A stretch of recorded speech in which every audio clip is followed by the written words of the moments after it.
નમસ્કાર મિત્રો, વિડીયોમાં તમારું સ્વાગત છે। આજે વાત કરીએ કે પાટણમાં જે 150 ઘર તોડવાની નોટિસ આવી છે તે લોકો અત્યારે હાલમાં આપણે લગભગ ચોમાસું તો આવી જ ગયું છે, વરસાદનું વાતાવરણ પણ ચાલુ થઈ ગયું છે।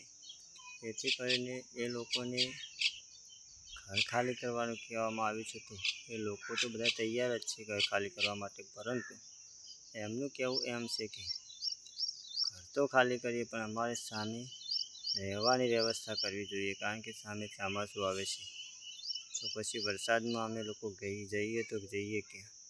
તો પહેલાં બધા સમાજ ભેગો થયો અને વાત બધાને કરી કે ભાઈ ગમે તે કરો, પરંતુ આ ભાઈ 150 ઘરોવાળાને ગમે ત્યાં મકાનનું સેટિંગ પહેલાં કરી આપો અને પછી જ આ ખાલી કરાવો, નહીંતર એ લોકો અત્યારે હાલમાં ક્યાં જશે અને ક્યાં રહેશે। તો મારો વિડીયો ગમ્યો હોય તો વિડીયોને લાઇક, શેર અને ચેનલને સબસ્ક્રાઈબ કરી લેજો, જેથી કરીને મારા કોઈપણ વિડીયોની નોટિફિકેશન આવે તો તમારી ચેનલ ઉપર પડે। જય માતાજી, જય ઠાકોર સમાજ।